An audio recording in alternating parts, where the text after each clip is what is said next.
Hello and welcome to Muse Stories Return on Investment Tales from the Arts. I'm your host, Tracy Durson, and I am super excited to have an amazing, special, wonderful guest with me here today, Luis Mora. It's just such a joy to have you on this episode with me. Please introduce yourself to everyone who's listening and just tell everybody a little bit about who you are and how we know each other.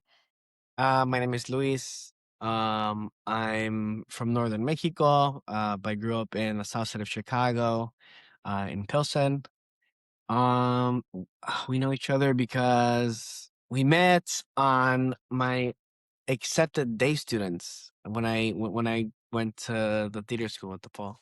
Yeah, we sure did. And I have a very clear memory of meeting you and your mom and your sister, and such an amazing, fun day, just full of big changes ahead and a lot of excitement. So I'm so excited to be able to chat with you today to hear really what your adventure was like in making that decision to go to college and pursue the performing arts, and then where you are now. So let's jump into some of our questions. So you just briefly mentioned that when we met on your admitted student day for DePaul. Tell everybody a little bit more about what your journey was like deciding to apply to get an acting degree and navigating and looking at colleges.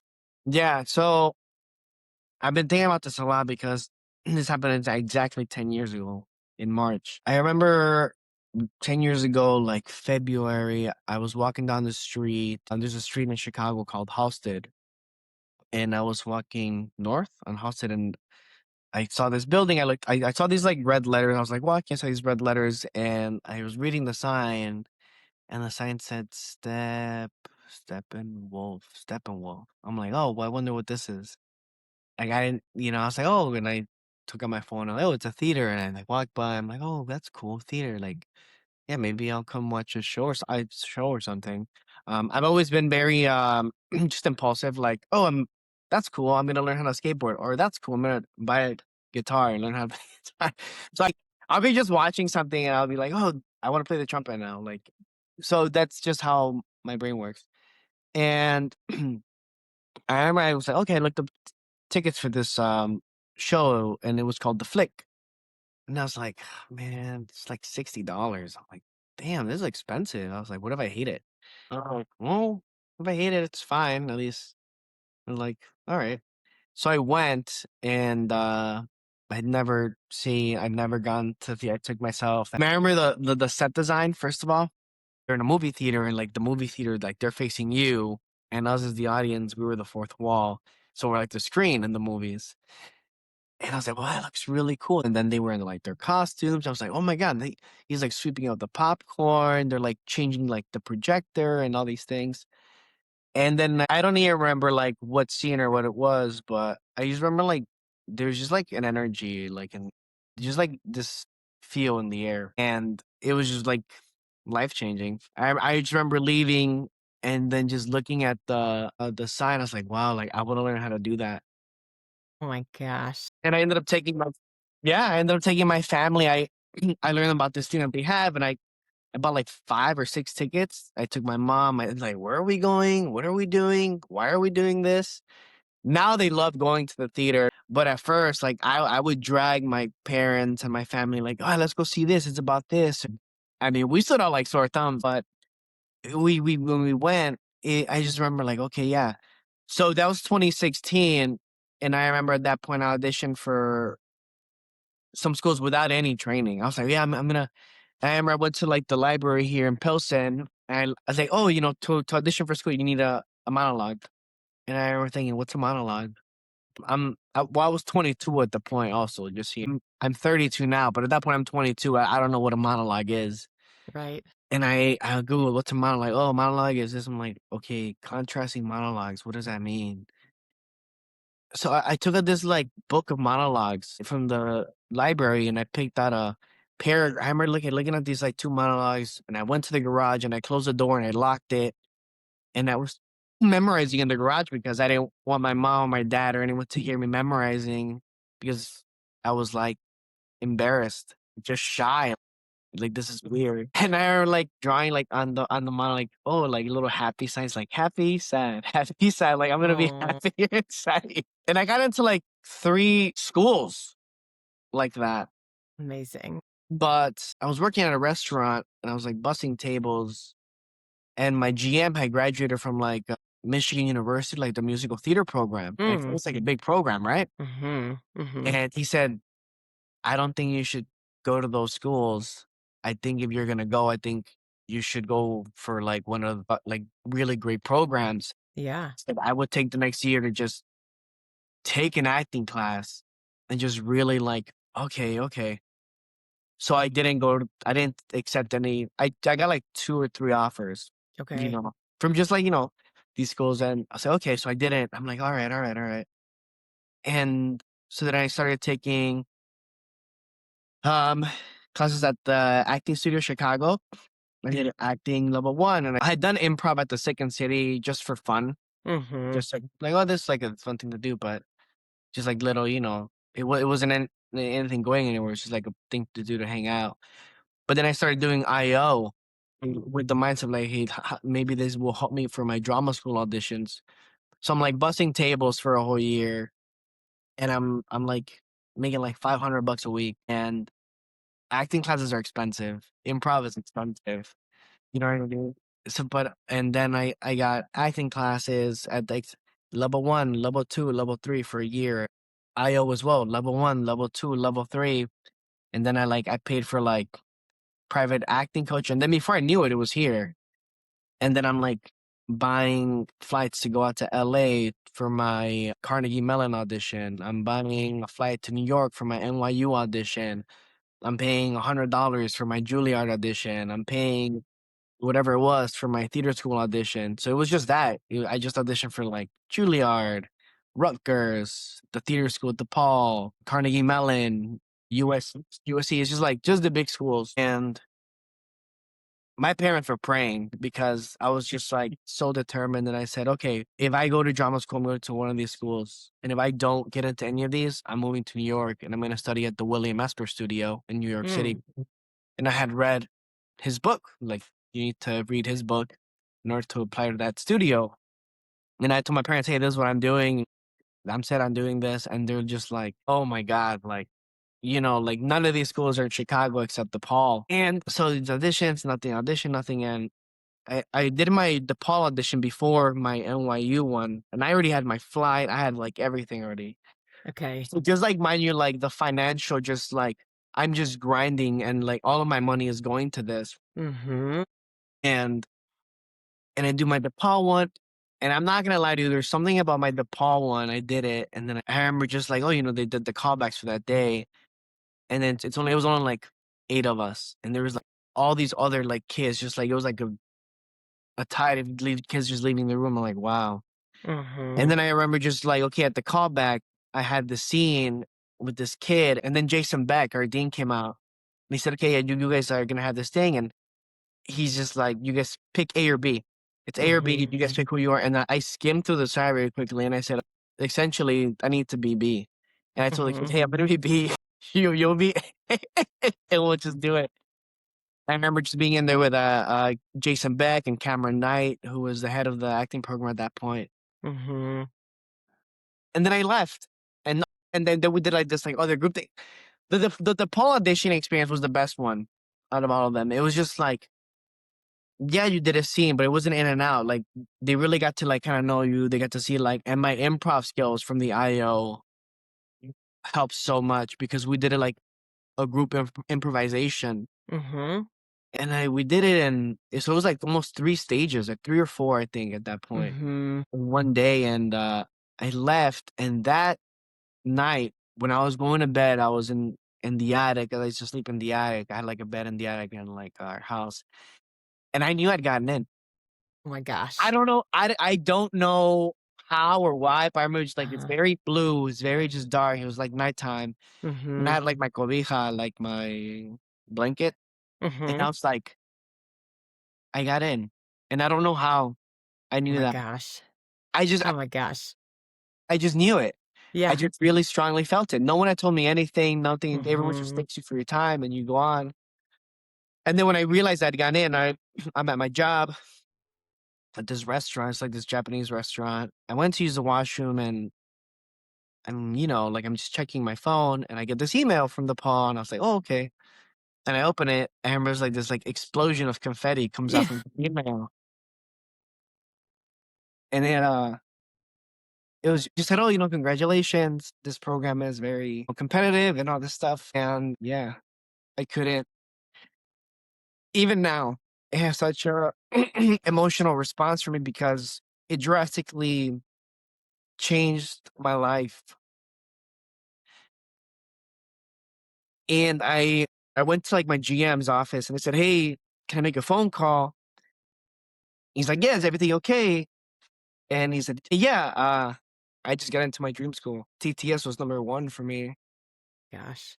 because it's a conservatory, because like everything would be focused on acting, acting, acting. Mhm. Because it obviously was in Chicago, but just like everything I'd read about it and learned about it, I was like, wow, like I would really love to be here.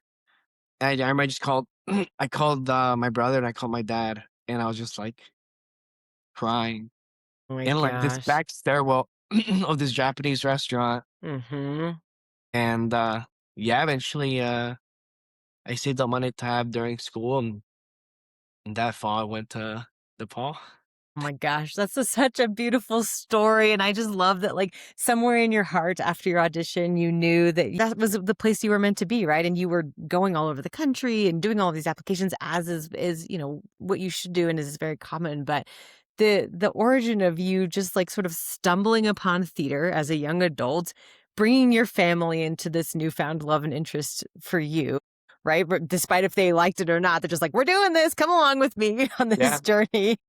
And then yeah, you just did it. And what I really want to emphasize from this first part of your story is that there are so many people who believe that they need to come into this journey with all kinds of training and this huge history. And I've been acting since I was 5 and, all these stories, right? And yes, that is a pathway into the performing arts, right? And then there are so many stories like yours. It was like, I didn't even know that I loved this, or I came upon this a bit later in my life or my mhm, journey.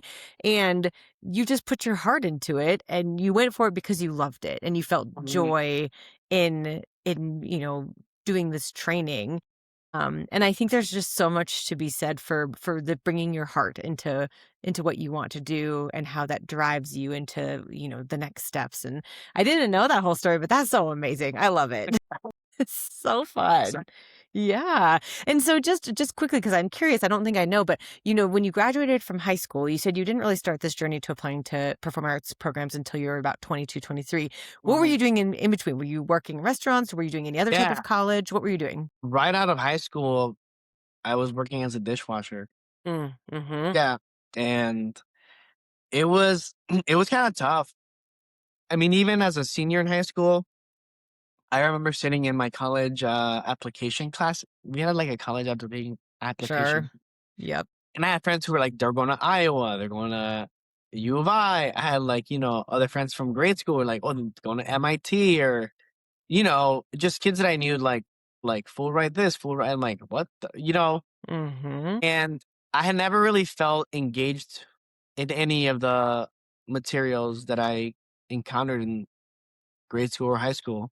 Mm-hmm. And I remember just sitting in these classes for college applications, and I'm just like, I just like fall asleep. I wouldn't really do Mm-hmm. anything. And it wasn't easy at home. I mean, like, my mom, my dad kind of really let me have it. Like, hey, what are you doing? What are you up to? And I'm like, but even at 18, even at 17, 18, I knew I'm like, you want me, and I would tell this to teachers, you want me to decide what it is I want to do for the rest of my life. Mm-hmm. I've never even had a job. Right.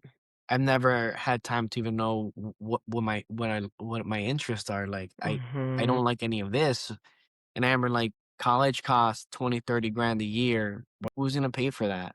Right. And when I would say those things, like these college advisors would be like, yeah. So out of high school, okay, cool. Done with high school. You're 18, you're at home. And I was actually walking down the street. Mm-hmm. It's just how like impulsive I am. I saw this like building, oh, like there's this guy having a cigarette outside of this building. And I was like, oh, this is cool. What is this? He's like, oh, it's a restaurant. Oh, a restaurant. What kind of restaurant is it? He's like, what's an Italian restaurant? Oh, wow, is the food good? He's like, yeah, I'm the owner. I'm the chef. Awesome. I'm like, are you guys hiring? He's like, yeah, like, "You wanna wash dishes?" I'm like, "I wash dishes." Yeah. And I had a job, like, that same week, but, like, this is literally how I function as a person. Yeah. Oh my That's how gosh. I got my first job. I was, like, walking home because, like, my bicycle had, like, a flat tire on it, Yeah. and yeah, I was yeah, that's what I was doing out of high school, just I don't know, just that. Yeah, figuring it out. Oh my gosh. This is why you're also an amazing actor and why you're a very successful student because you're like, I'm just gonna figure it out as I go. Yeah, So we'll figure yeah. it out. Yeah. But what not without again desire and from what I think hopefully everyone can already garner from this conversation is when you put your mind to something, you're gonna do it, right? Yeah, That's gonna, 100%. we're all gonna hear more about that as you continue to talk about this. But okay, so you get into the theater school, you decide to come. You probably made some other universities sad when you turned them down, is my guess in this process. So you broke some hearts and you came into the theater school. And, so one thing I really like to talk about, especially for people who are listening, who are, high school students about to start this type of journey, or, just people who are at the beginning of this pathway, what would you say through your training at college, some of your, like, talk a little bit about your experience and maybe some of your big takeaways or any surprises that you found along the way in doing a BFA in acting degree?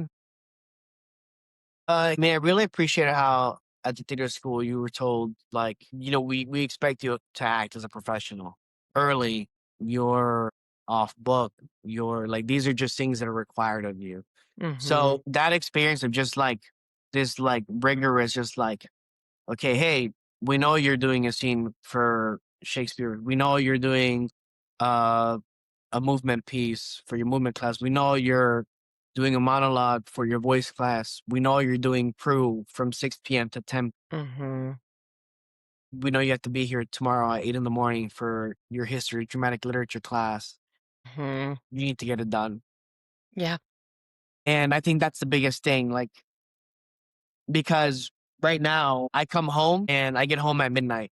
I'm tired. I'm hungry. I haven't eaten since 1 o'clock. If maybe I'm not feeling the best. Like the actor Patrick Ball from The Pits, Mhm. he did his audition and he had the flu. He had like a Mm. 102-degree fever. Like that's just what I'm saying. It's just like, and I always had that mentality, because my mentality is like, I will never work as hard as my parents worked. I will never sacrifice as much as my parents have sacrificed. It's just like, and I work very hard. I work Mm. so rigorously hard to just have this like I will never catch up to what my parents have done. It's just Mhm. like, yeah, yes, you need to be empathetic to different experiences and stories and just perspectives on a humanitarian level because that's your Mhm. job as an actor.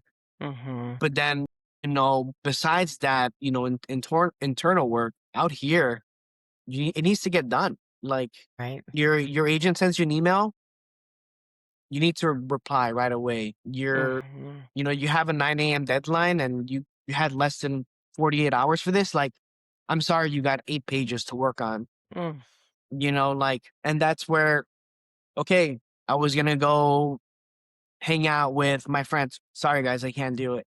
I was Mhm. going to go out to dinner tonight. Hey, can we actually move this?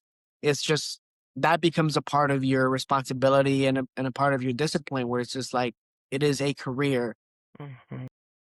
unless you're, like a nepo baby who's like dad is, Johnny Depp or something, and you can do your auditions and do storefront theater and do all these things and not have to do anything else.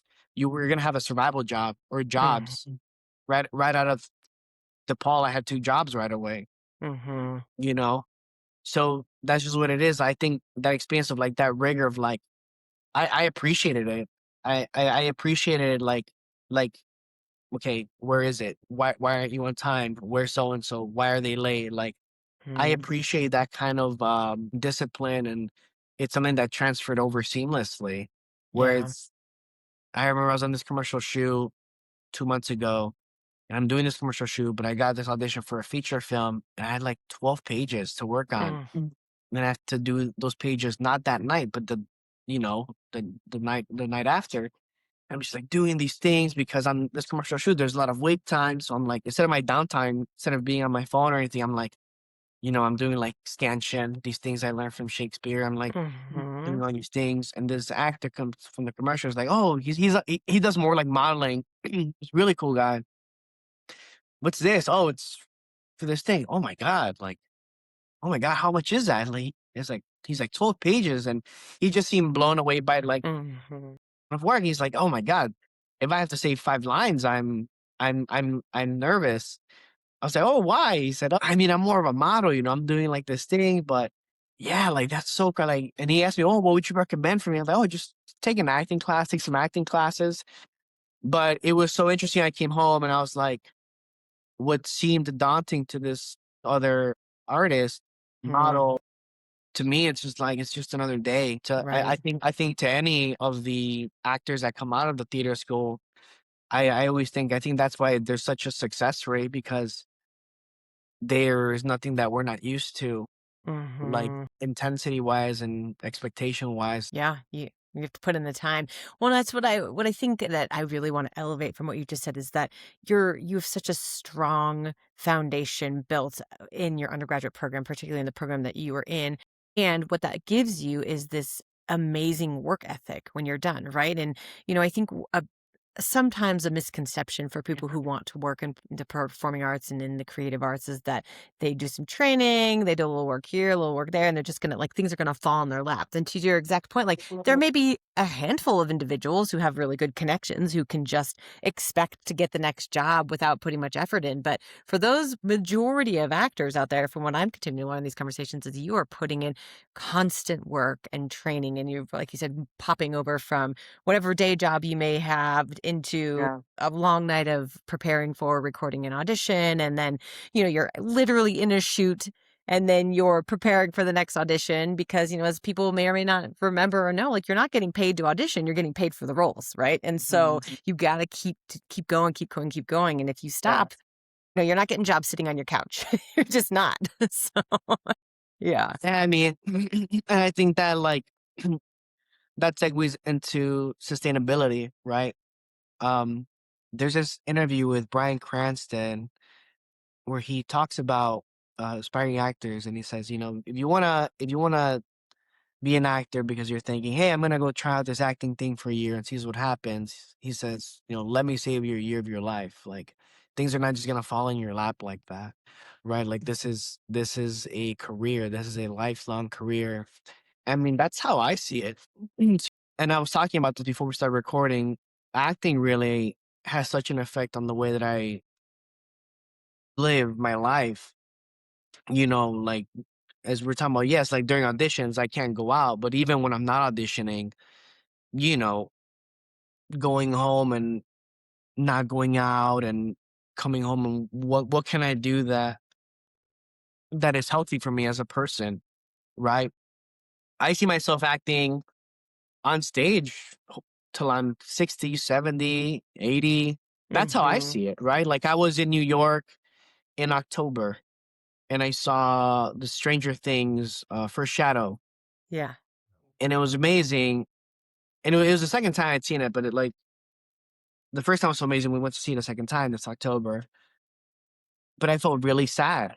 And the reason being is like, wow, like the role of Henry Creel, which is played by Lewis McCartney, he's like this Irish actor, is such a physically demanding role. It's a 3 hour show, 8 shows a week. It's so physically just exhausting, even to watch. Mm. And at this point, I'm like, oh my God, like I don't like do drugs or drink, but I enjoy cigarettes personally. I'm like, here I am, like, and I'm like, but what does that do? Okay, cool. Now I'm going up the stairs and I'm out of breath. Hmm. And I thought about that much in the show. Like, look at this guy over here. He's doing a 3 hour show, and I realized like if I had to do this show tomorrow, Hmm. physically, I could not do it without gassing out. You know, Mm. so like it just keeps me thinking. Okay, what am I seeing that's on stage? What am I seeing that can be coming up audition wise for TV for film? And how do Mhm. I physically need to be prepared? How what shape do I need to be? Not just aesthetically, but Right. okay, cool. If I'm gonna do this like 3 hour shows, like okay, I should be home and maybe jumping rope or doing some body squats Mhm. or doing some yoga, drinking water, and so just being an actor is kind of like yes, when you're auditioning, but even when you're not, for me, there is this thought of like, how do I keep myself healthy so I can do this for Mhm. another 50 years? Because Right? that's where I see it. Yeah. Which again is not to be taken for granted in any way because the more care we take of ourselves, the hopefully the longer lives we will live too, right? So, beyond being able to sustain yourself as an artist, and be physically and mentally healthy for the different roles you'll take on 50 years from now, right? Well, it's a good lifestyle to be able to really think about that and approach that. Your career is also dependent on you being healthy, so, which is amazing, and I bet a lot of people don't think about that either. I think it's so many things, and because for me, acting has changed so much, right? I don't know if it's gonna sound like cliche, but like I feel like there's a saying like art is a way that a medium through which that you use to which you see the world or something like that. Mhm, There's something like that out there, saying like that. What I'm trying to get to is what happens in the world, especially what's happening in the country, in the world, mhm, as of today and in the past couple of years, really affects like what are my responsibilities as an artist? mm, What voices do I need to put myself behind? If mm, I read a script, do I accept this, or do I really have to like take in and be like, okay, well, this is kind of harmful, so I'm not going to mm, do this. And I think there's such a responsibility because of how the arts can be like propagandized, and it's very influential, right? Whether it's like mm, television, it's film, it's commercial, I think there's such a responsibility for you as an artist to understand the world. One of my nephews is thinking about drama school. mhm, And my first question to my sister was like, well, why does he want to do it? mm, Right? Because for me, like if it's just like, hey, like I want to look cute, hey, I'm cute, I'm good looking, I'm this, I don't know how long you will last. Unless you get mm, lucky and you land some show, the White Lotus or something. But I feel like there has to be like something like what is it about you that you need to want to do this forever? It's dealing with so much of the things that I've experienced that are things that you see on television now, especially like, happening in the country. And really acting has become that for me. Like the scenes that I do, the monologue, like as I read these words, as I listen to them, as I dissect them, it's a way to kind of cope with and express things, right? mm, And I don't know, maybe that's what I felt 10 years ago. I didn't understand it or was able to articulate it then. But yes, physically having the sustainability, but also like, just like in your heart and also intellectually, like for the rest of the rest of the time that I have, alive, with its 30, 40, 50 years, do my best to understand the world around me. And mhm. I don't know if that kind of makes sense. I want to. No, that's great. It makes perfect sense. And having that sort of holistic approach to observing the world and the impact and being true to yourself and how you want to share your talent, right? I don't think that from what you're saying, it sounds like every role necessarily needs to represent who you are as a human, but you want it to at least hopefully represent your values and what you want people to take away from you as an artist and a creative. Okay, so I have a couple more questions for Yeah. you. What would you say so far in your training and your career, some of the biggest return on investments have been for you? I mean, all of it. You have to remember, like when I was in school, I was glass. It's not half empty or half full. My glass was fucking empty. Mm, mhm, There was nothing. There was nothing, and so there was even a point in my first year when I was like, I don't belong here. Like, what am I doing here? I'm in school with these kids from like Interlochen, UNCSA, LaGuardia, and I'm like, these kids are talking about different playwrights. They're talking about different writing styles. They're talking about all these themes. And a year ago, I was writing happy faces and frowny faces on a flag in my garage. So I'm just like, what am I doing here? And it was a teacher's name's Isaac Gomez. He ended up being like a writer for like Narcos, and he's like he has a TV show on Apple TV now, and he was my teacher. mhm, And in those days, he would do like this like morning check and how's everyone doing, and he, I was the last one he was going checking in. And it's like very honest checking, and he got to me, and I was like, I don't know what I'm doing here. He's like, "What do you mean?" He was like, "I don't know. I don't know if I'm wasting my time here." I'm like, "Am I ever even gonna get a job or anything?" Like, I don't see people that look like me on TV, and I'm just being so like affected by my own like rationalization when I was in class. And I mean, thank God for like Isaac, because he's like, yeah, I mean, I just want you guys all to know, like, Luis has a very kind of particular and different journey from most of you, like, like there's less than 5% of like Latinos being represented, like roles are like representative of us. Mhm. And he just talked to me, and he was like, hey, like, you belong here, you know, just so you know, and if you need anything. And so from that, just literally feeling like having nothing, to like getting an agent before I Mhm. graduated, right? I got an agent when I was in my third year, and Mm. it's one of the best agents in the city. I was like, oh my God, you know? Yeah. And I got signed like that. Yeah. It was crazy. Like, I didn't have to wait weeks or months. Like I got signed like, and it was like a great, like, they're like, oh my God, like, hey, we love your work. Like, Mhm. we don't think we ever like agreed on anyone like as fast as like, yes, can we sign you? And we would love to like work with you. And I'm like, oh wow, okay, yeah. And I didn't Yeah. even know how good they were. They were just like, Yeah. later on I found out everyone wants to be signed by them. I'm like, oh wow. And then, okay, getting like booking like a shoot like in my senior year, like, oh my God, that's a win. And so as far as return on investment goes, like everything. I mean, even getting like an audition and to Steppenwolf, where it all It started 2 years started. ago. Getting an audition there, and then getting the call back, and then making it to like the final round of it, and being inside the building and just being in front of like, I'm like, oh my God, wow, like I'm here right now. Like Yeah. I remember being here and wishing, wow, I want to learn how to do this. And and then like auditioning for some project in LA and getting a call back, and then round three, and then doing a screen test. And then even if it's not a financial game, which, yes, those are part of the picture, those are wins. And I mean, for me, financially, I've done well, thankfully, through commercial work. And that has been paying off like my student loans, which are a thing. So the return on investment, yes, it has been financially, and I'm very thankful for that. But the return on investment is like getting an audition for like Broadway, Romeo and Juliet. Mhm. I was like, what the hell? Yeah.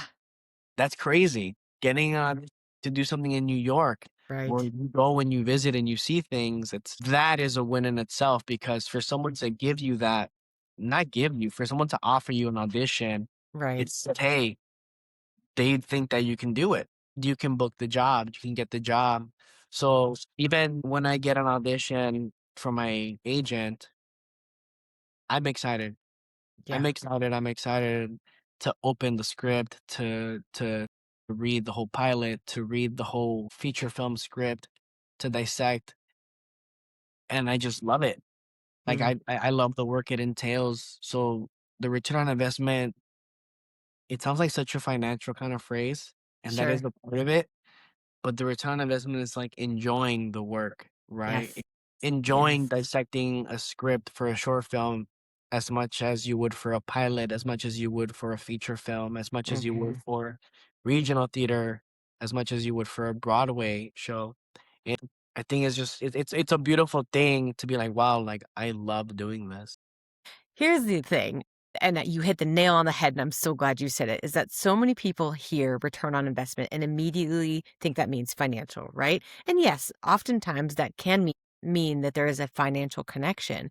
But the reality is that a true return on investment to something that you put your heart and mind into is so Mhm. much bigger than a financial return, right? Like, of course, we all want to have financial stability, and be paid for the work that we are doing. That is very important. But every single one of these stories, the return on investment has been beyond financial, right? Of just like how you can show up to a space or other skills and things that you've learned along the way. And that's what I think is at the core of pursuing an artistic journey in whatever pathway that manifests, is that it is bigger than just, I'm going to get this degree that's going to lead me to this direct pathway that's going to make me a millionaire someday. Like, that is not the answer to everybody's happiness. And without the humanities and the arts, my personal opinion, I'll sing this from the mountaintop till the day I die. But without the arts, I mean, who are we? It's a core part of our humanity and how we can understand each other and share experiences with the world. So I just appreciate that really that what you emphasize, just being able to show up in different places and understand the value and the impact of that, right? It's huge. 100%. Like my favorite place is I have like over here I have a door and there's like a little fire escape and I have like a little 5 by 5 kind of like a surface where I have like a chair and a small red table. And I love in the summertime getting an audition, printing out my script, and it's like a blank canvas with like your painter. And when you start reading it and taking notes and dissecting it and underlining and highlighting and drawing on it and making it your own, crumpled up piece of like work Mm. text. I love just doing that outside with like a cold brew. Huh? And if I've been good, like one cigarette. Like, Yeah. I love that so much. Yeah, the financial thing is there. For example, if I was making like $1 million a year, I was telling my partner this, like, what changes? Maybe we have like a bigger apartment. Maybe we have like a newer car. We'll eat out every day of the week.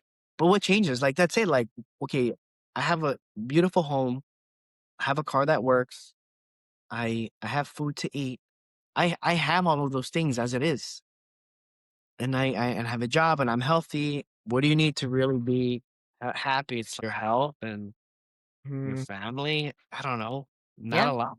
No, it's so true, and it's so easy to get caught up in the desires that we're told to have that come along with financial privilege, right? But what is exuding from you in this conversation is that and what you are doing, you are happy. And maybe there are days that are harder and some days you're like, "Oof, I'm doing this," but I don't think so. I mean, I think really you are just happy that you are able to be on this journey Yeah.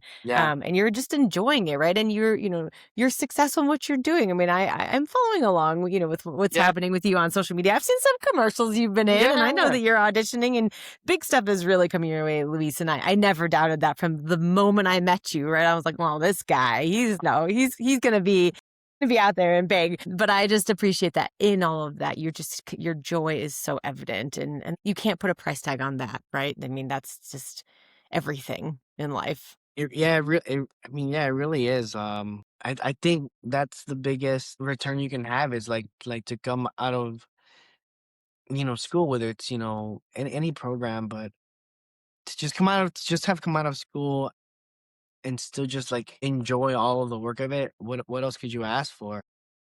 I'm really glad I went to school later in life because like when I was working jobs, when I was washing dishes, when I was bussing tables, I met cooks that went to school for history. I met people that were, like studied economics, that studied English, and oh, why'd you do it? Like, oh, because, my parents wanted me to do it. I remember Hmm. being at the paw in one of my gen eds and, I'm talking to this, person sitting next to me and they said, oh, what's your major? And I said, oh, theater. And they're like, you're at the theater school? I was like, yeah. And he's like, oh my God, what? I'm in the acting conservatory. Like, oh my God, that's such a good program. You're in the, I'm like, yeah, yeah. He's like, oh wow, I wish I could have auditioned for that. Like I used to be in acting in high school. I was like, oh yeah, did you audition? Or it's like, no, no, like my parents didn't let me. I'm like, why? Because they said they wouldn't pay for my college Mm, unless I studied business. And I was like, oh, and I'm like, that is so fucking sad. yeah. That's why I'm so grateful that I never had these ideas of being like a movie star or an acting star or being like a model because what interested in me was like the word, the Mm, language, um, and even now it's like it's the work, it's the language of it that I really love and I didn't go to college right away because I didn't know what I wanted to do. And when I figured it out, you know, I, it was 110%. And mhm, it's not because my mom wanted me to do it or my dad wanted me to do it or anyone wanted me to do it or my English teacher. Like, no, it's because I was just so driven to do it. mm, So I'm like, yeah. I'm almost grateful to have come from nothing, to have come from Mhm. no one in my family is an artist. No one in my family is in theater. No one. I'm almost grateful that, like, yeah, I meant it because I want to, Yeah. and no one else forced me, so there's no even, like, any sort of, like, self-doubt where, "Am I doing this Mhm. for me?" It's like, "No, yes, I fucking am 100%." Yeah. Absolutely. Yeah, and you're paving the pathway now for because now others who may come along in your family will be like, "Well, Luis did it, so I can too," you know? Yeah. It's also good to have that side of it. Like, you Yeah. found your own way and you had a supportive family and community, but, now you also can be like, "It doesn't only have to be me either, because if this is really your passion, you can do this." And I mean, I'll say very honestly, like, I wish more parents and supporters would just let their kids do what they wanna do, right? Because there's no guaranteed path out of any major you study that it's gonna lead to an very specific end goal. So why not do what you love and love what you do every day and see where that takes you? Yeah, a million%, and, I mean, that just makes me think I've known people, like, where their parents push them to do a certain thing and, you know, they're a certain way when they're around their parents, but then when their parents aren't around, it's like they're very different people, you know? Mm, And then you grow up and, you're in your 30s now and these kids who did everything their parents wanted them to do, they're putting on a facade right. and there's like different sides to them. You Exactly. You're an adult on your own much longer than you are living with your parents. So, not that they're not important, they're a huge part of your foundation, but you have to think about your whole life. It's a big picture. Okay, so Luis, I could clearly talk to you all day because this is so Yeah. joyful. It makes me so happy. But I have one more question for you that I'm so curious for you to share with anyone who listens. Do you have any advice that you would give to somebody who is at the beginning of their journey, whatever point it is in their life, whether they're a high school student, a young adult, someone retired? What advice would you maybe pass along to somebody who wants to pursue the creative arts? know what it is that you care about, right? I think know who you are as a person because that's gonna feed every line that you utter, every monologue you memorize, every scene. Just know who you are as a person. Just know what you stand for and just know what you stand against. I just think that being a good human being and just trying to be a better human being every day, just trying to understand just the world around you and just understand yourself, which is such a hard thing, right? Mhm, Because you do change, mhm, right? I think just trying to understand yourself as a person is kind of like the best thing you can do, and I think that's helped me out a lot. When I first went to school, I was sad and I had like all these issues, and I'm coming from the south side of Chicago. I'm coming from like a gang-laden neighborhood. I'm coming from street fights and all these things, and I'm going to like a private university in Lincoln Park, and it's like a very different setting. It's helped me deal with like certain sadness. It's helped me deal with like racist things that I've encountered on the streets. It's helped me deal with the politics of the country, of the world. And I think all of this, as I change, as I try to grow, my interpretation of like texts change and it mm, grows. Do your best to try to know yourself and be yourself, and that's really all I can say. yeah, And just do it for you. And yeah, don't do it because you want to look cute, or don't do it because you want like a million followers. You just do it and enjoy it because mm. it's a lot of work. That's amazing. Know yourself, be a good human. I'm pulling that quote right out. Be a good human, everyone. It's like, can we all just try to be a good human? That Yeah. is huge. Well, Louise, thank you so much. Just such a joy to talk to you and hear your story and your advice and wisdom. You are successful because you are kind and hardworking and just are doing this for all the right reasons. And those of us who get to experience your talent, we're very lucky to get to see, a little glimpse of who you are and what you bring to this world as a creative professional. So thank you so much. Thank you so much. All right, till next time. Till next time. Bye, everyone.